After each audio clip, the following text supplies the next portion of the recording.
നമ്മുടെ കർത്താവ് ഉയർത്തെഴുന്നേറ്റു. ഒന്ന് ഉറക്കിയൊന്ന് പറഞ്ഞാട്ടെ. അവൻ സത്യമായും ഉയർത്തെഴുന്നേറ്റു. ദൈവാതിരുനാമത്തിന് മഹത്വം ഉണ്ടായിരിക്കട്ടെ. ബഹുമാനപ്പെട്ട വൈദിക ശ്രേഷ്ഠരെ, കർത്താവിൽ അനുഗ്രഹിക്കപ്പെട്ടവരായ മാതാപിതാക്കളെ, സഹോദരി സഹോദരങ്ങളെ, നമ്മുടെ കർത്താവ് തൻ്റെ സ്വർഗത്തിലെ മഹോന്നതങ്ങളിൽ നിന്ന് ഈ ലോകത്തിലേക്ക് ഇറങ്ങി വന്ന് നമ്മെപ്പോലെ ആയിത്തീർന്നു. നമ്മളിൽ ഒരുവനെ പോലെ ഈ ലോകത്തിൽ സഞ്ചരിച്ച് നമ്മെ രക്ഷിക്കുവാൻ വേണ്ടി പീഡകളും കഷ്ടതകളും യാതനകളും കുരിശുമരണവും അനുഭവിച്ച് മരിച്ച് മരണത്തെ ജയിച്ച് നമ്മെ എല്ലാവരെയും സ്വർഗരാജ്യത്തിൻ്റെ അവകാശികളാക്കി പറുദീസയിലേക്ക് വീണ്ടും പ്രവേശിപ്പിച്ച ഒരു വലിയ സുദിനത്തിലാണ് നാം ഇവിടെ കടന്നു വന്നിരിക്കുന്നത്. ഒരു പ്രത്യാശയുടെ സന്തോഷത്തിൻ്റെ അനുഭവത്തിലേക്കാണ് പരിശുദ്ധ സഭ ഇന്ന് നമ്മെ കൂട്ടിവരുത്തുന്നത്. ഒഴിഞ്ഞ കല്ലറ അതിൻ്റെ അടയാളമാണ്.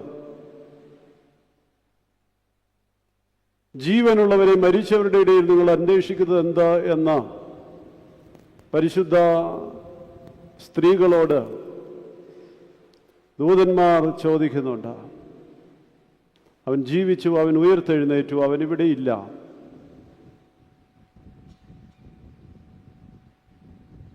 ആ വ്യസനത്തിലും ദുഃഖത്തിലുമായിരുന്നതായ സ്ത്രീകളും ശിഷ്യന്മാരും അവരുടെ ജീവിതത്തിൽ സന്തോഷത്തിൻ്റെ അനുഭവം നൽകിയതായ ഏറ്റവും ശ്രേഷ്ഠമായ ഒരു മുഹൂർത്തത്തിലാണ് നമ്മളൊക്കെ ആയിരിക്കുന്നത്.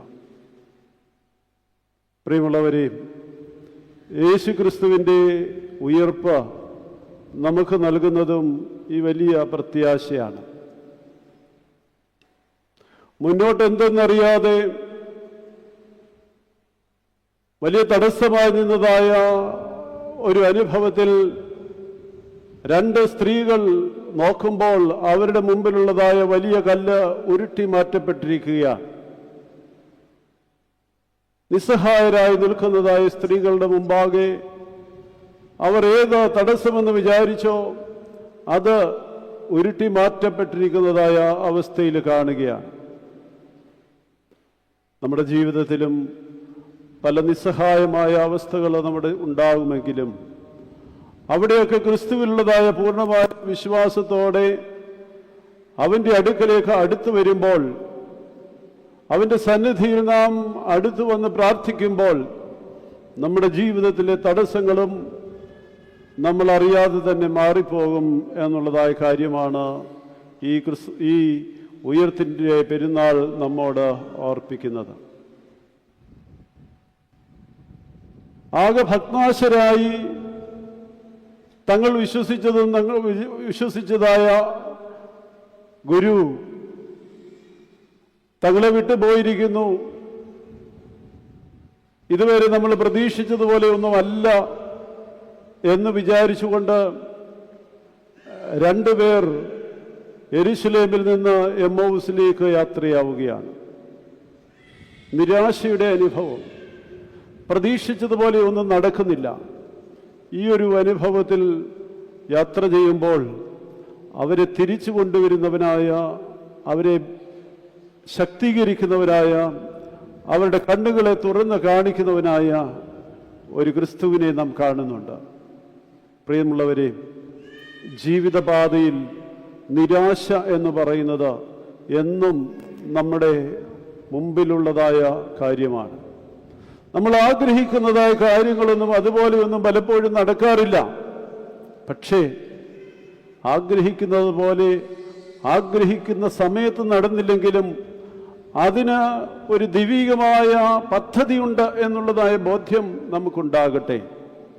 ദൈവം നമ്മെ യഥാസ്ഥാനപ്പെടുത്തും. ദൈവം നമ്മെ എത്തിക്കേണ്ടതായ സ്ഥലത്ത് എത്തിക്കും എന്നുള്ളത് നാം മനസ്സിലാക്കുക. ജീവിതത്തിൽ ആകപ്പാടെ തകർന്നു പോയതായ ഒരു അവസ്ഥ. ഞാൻ വിചാരിച്ചതായ എൻ്റെ നാഥൻ ഉണ്ട് എന്ന് വിചാരിച്ചതായ സ്ഥലത്തേക്ക് ചെല്ലുമ്പോൾ അവിടെ കാണുന്നില്ല, അവൻ്റെ ശരീരം പോലും അവിടെ കാണുന്നില്ല. താൻ ഏറ്റവും സ്നേഹിച്ചതായ തൻ്റെ ഗുരുവിൻ്റെ ശരീരം പോലും കാണാതെ വളരെ പ്രയാസപ്പെട്ട് നിൽക്കുന്നതായ മഗ്ദലക്കാരി സ്ത്രീയുടെ അടുക്കിലേക്ക് യേശു തമ്പുരാൻ കടന്നു വന്നിട്ട് അവളെ വിളിക്കുകയാണ്, മറിയേ. അവളെ വിളിക്കുമ്പോഴാണ് ആ ശബ്ദം എവിടെയോ കേട്ടിട്ടുള്ളതാ. അവൾ പറയുകയാണ്, റാബൂനി, ഗുരു. നമ്മുടെ ജീവിതത്തിൽ ഭഗ്നാശരായി നിൽക്കുന്നതായ അവസരത്തിൽ, ഉത്തരം ഒക്കാത്തതായ അവസ്ഥയിൽ നാം ആകുമ്പോൾ അവിടെ ദൈവം നമ്മുടെ അടുക്കൽ വന്ന് നമ്മുടെ കണ്ണുനീരൊപ്പുന്നതായ ഒരു ദൈവം നമ്മുടെ കൂടെ ഉണ്ട് എന്നുള്ളതായ ഒരു സുവിശേഷമാണ് പ്രിയമുള്ളവരെ ഈ ഉയർപ്പിൻ്റെ സുവിശേഷം എന്ന് പറയുന്നത്. ഭയവിഹ്വലരായി ഭയന്ന് മാളികമുറിയിൽ അഭയം പ്രാപിച്ചിരിക്കുന്നതായ ശിഷ്യന്മാരുടെ സമൂഹം അവരുടെ മധ്യത്തിലേക്ക് കടന്നു ചെന്നിട്ട് അവരോട് പറയുകയാണ്, നിങ്ങൾക്ക് സമാധാനം. ഭയപ്പെട്ടിരുന്നവരുടെ ഇടയിൽ സമാധാനം നൽകുന്ന ക്രിസ്തു നമ്മുടെ ജീവിതത്തിലും ഭയത്തിൻ്റെയും ആകുലതയുടെയും ഒരു കാലഘട്ടത്തിലൂടെയാണ് നമ്മൾ കടന്നു പോകുന്നത്. പ്രിയമുള്ളവരെ, ക്രിസ്തു നമ്മുടെ സമാധാനമാകുന്നു. ഉദ്ധിതനായ ക്രിസ്തു നമ്മുടെ സമാധാനമാകുന്നു. ഈ ക്രിസ്തുവിനെ പ്രതീക്ഷിക്കുക, അവൻ നമ്മുടെ കൂടെ ഉണ്ടാകും. പ്രിയമുള്ളവരെയും, നമ്മൾ ഈ നോമ്പിൻ്റെ ആദ്യം സമാധാനത്തിൻ്റെ അടയാളമായ ശിബുക്കോനോ ശുശ്രൂഷയിലൂടെയാണ് നമ്മൾ കടന്നു പോയത്. ക്രിസ്തുവിൻ്റെ സമാധാനം നമ്മുടെ ഉള്ളിലേക്ക് തന്നു. ഈ നോമ്പിൻ്റെ ദിവസങ്ങളിലൂടെ നമ്മൾ കടന്നുപോയി. ക്രിസ്തു മനുഷ്യരെയും ദൈവത്തെയും തമ്മിൽ യോജിപ്പിച്ചതായ ഒരു സമാധാനം നാം കണ്ടു. നടുക്കുള്ളതായ വേലി അവൻ പൊളിച്ചു കളഞ്ഞു.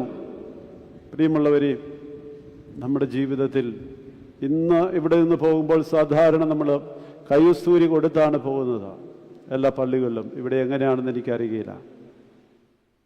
പരസ്പര സമാധാനത്തോടെ പോകുവാൻ നമുക്ക് കഴിയണം. പലപ്പോഴും നമ്മൾ അപ്പുറം ഇപ്പുറം നിൽക്കുന്നവർക്ക് കൈസൂരിയൊക്കെ കൊടുക്കാറുണ്ട്. പക്ഷേ നമ്മുടെ ഉള്ളിൽ നിന്ന് നീറുന്ന നമ്മുടെ വേദനകളെ മാറ്റി, അല്ലെങ്കിൽ നമ്മുടെ ഉള്ളിലുള്ളതായ പ്രതികാരത്തിൻ്റെ, നമ്മുടെ ഉള്ളിലുള്ളതായ ആ കോപത്തിൻ്റെ, പകയുടെ ആ ലാഞ്ചനയൊക്കെ മാറ്റി പൂർണ്ണമായ ഒരു സമാധാനത്തോടെ നമുക്കിവിടെ നിന്ന് പോകുവാനായി നമുക്ക് കഴിയണം.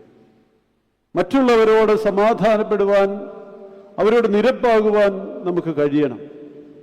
നമ്മുടെ ശരീരത്തിൻ്റെയും ആത്മാവിൻ്റെയും മനസ്സിൻ്റെയും ഒക്കെ സൗഖ്യം നമുക്ക് ലഭിക്കും. ഈ ഉയർപ്പ് പെരുന്നാൾ അതിന് ഇടയാകട്ടെ എന്ന് പ്രാർത്ഥിക്കുകയാണ്. പ്രിയമുള്ളവരെ, നമ്മുടെ ഈ നാടിൻ്റെ എല്ലാ വിധത്തിലുള്ളതായ പുരോഗതിയുടെയും അടിസ്ഥാന ഘടകമെന്ന് നമുക്ക് അറിയാവുന്നത്, അല്ലെങ്കിൽ അതിൻ്റെ അടിസ്ഥാന ഘടകം ഗൾഫ് നാടുകളായിരുന്നു, ആണ് എന്നുള്ളത് നമുക്കറിയാം. 70 മുതൽ ഇങ്ങോട്ട് ഉള്ളതായ ഈ സാമ്പത്തികമായ ഉയർച്ചയുടെ അടിസ്ഥാനം ഗൾഫ് നാടുകളിൽ നിന്നുള്ളതായ നമ്മുടെ ആളുകൾ പോയി അവിടെ കഷ്ടപ്പെട്ട് അധ്വാനിച്ച പണം കൊണ്ടാണ് നമ്മളിപ്പോൾ ഇവിടെ ഇങ്ങനെ ആയിരിക്കുന്നത്. ഇപ്പോഴും അത് തുടരുകയാണ്. വളരെ ഏകദേശം 2-3 ആഴ്ചയായി നടക്കുന്നതായ യുദ്ധം നമ്മുടെയൊക്കെ ജീവിതത്തെ വല്ലാതെ അലട്ടുന്നവരായിട്ട് പലരും ഇവിടെ ഉണ്ട് എന്നെനിക്കറിയാം. ഇവിടെ പല പ്രിയപ്പെട്ട ആളുകളും ഗൾഫ് നാടുകളിലുണ്ട്. അവിടെ ഒരു പ്രതിസന്ധി ഉണ്ടായാൽ നമ്മൾ വിചാരിക്കും നമ്മുടെ ആരും ഇല്ലെങ്കിലും എനിക്ക് കുഴപ്പമില്ല എന്ന് നമ്മൾ വിചാരിച്ചേക്കാം. പ്രിയമുള്ളവരെ, അങ്ങനെയല്ല. ഒരു പ്രയാസമുണ്ടായാൽ ഈ നാട് തകർന്നു പോകും. നമുക്ക് ഒന്നിച്ച് പ്രാർത്ഥിക്കാം, സമാധാനത്തിനായിട്ട് പ്രാർത്ഥിക്കാം. അവിടെ ആകുലചിത്തരായിരിക്കുന്നതായ ആളുകളോട്, അവരുടെ ബന്ധുക്കളായി ഇവിടെ ഉള്ളവരോട് എനിക്ക് പറയുവാനായിട്ടുള്ളത്, ദൈവസന്നിധിയിലേക്ക് അടുത്തു വരിക. അവനൊരു വഴി കാണിച്ചു തരും. ഉരുട്ടി മാറ്റപ്പെട്ടതായ കല്ല് പോലെ നമുക്ക് നമ്മുടെ മുമ്പാകെ പ്രതിസന്ധി എന്ന് തോന്നുന്നത് ദൈവം മുമ്പാകെ പ്രതിസന്ധിയില്ല. ദൈവത്താൽ സകലവും സാധിക്കും എന്നുള്ളതായ പൂർണ്ണ വിശ്വാസത്തോടെ അവൻ്റെ അടുക്കിലേക്ക് അടുത്തു വരിക. ഒരു രാത്രിയും വെളുക്കാതെ ഇരുന്നിട്ടില്ല, ഒരു മഴയും തോരാതെ ഇരുന്നിട്ടില്ല. യേശുക്രിസ്തു മരിച്ചുവെങ്കിൽ മൂന്നാം ദിവസം ഉയർത്തെഴുന്നേറ്റു. പ്രിയമുള്ളവരെ, ഇതിനൊരന്തമുണ്ടാകാതെ ഇരിക്കുകയില്ല. നമ്മുടെ ജീവിതത്തിൽ പ്രത്യാശ കൈവിടാതെ യേശുവിനുള്ളതായ പ്രത്യാശ വെച്ചുകൊണ്ട് ഈ നാടിന് വേണ്ടി, ഈ ദേശത്തിന് വേണ്ടി, ലോകത്തിന് വേണ്ടി യുദ്ധങ്ങളും മഹാമാരികളും ഇല്ലാതെ സമാധാനത്തിൽ, ഐക്യത്തിൽ ജീവിക്കുവാൻ ഈ ലോകത്തിനിടയാകണമേ. അതിനെ നയിക്കുന്നവരായ ആളുകൾക്ക് അവരുടെ സ്വാർത്ഥതകളും വ്യക്തി താല്പര്യങ്ങളും ഒക്കെ മാറ്റി ഈ ലോകത്തിൽ സമാധാനം ഉണ്ടാകുവാൻ തക്കവണ്ണം ഇടയാകണമേ എന്ന് നമുക്ക് പ്രാർത്ഥിക്കാം. പ്രിയമുള്ളവരെ, ഈ നോമ്പിൻ്റെ നാളുകൾ നമ്മുടെ ജീവിതത്തിൽ തന്നതായ ഏതെങ്കിലും തരത്തിലുള്ളതായ നന്മകൾ ഉണ്ടെങ്കിൽ അത് സമാധാനമാകാം, അത് ദൈവഭക്തിയാകാം, അത് ധൈര്യമാകാം, അത് നമ്മുടെ വിശപ്പിനെയോ മറ്റേതെങ്കിലും തരത്തിലുള്ളതായ കാര്യങ്ങളെ പ്രതിരോധിക്കുവാനുള്ളതായ ശക്തിയാകാം, നമ്മുടെ മനസ്സിലുള്ളതായ ദുശ്ചിന്തകളും മോഹങ്ങളെയും ഒക്കെ അകറ്റുവാനുള്ളതായ കഴിവാകാം. എന്തായാലും ഈ നോമ്പിൽ നാം ഉപവസിക്കുകയും പ്രാർത്ഥിക്കുകയും ചെയ്തത് മൂലം നമുക്ക് ലഭിച്ചതായ ഏത് അനുഗ്രഹമായാലും അതിന്നുകൊണ്ട് അവസാനിക്കാതെ നമ്മുടെ ജീവിതത്തിൽ അത് നിലനിർത്തുവാൻ ദൈവമേ സഹായിക്കണമേ എന്ന് നമുക്ക് പ്രാർത്ഥിക്കാം.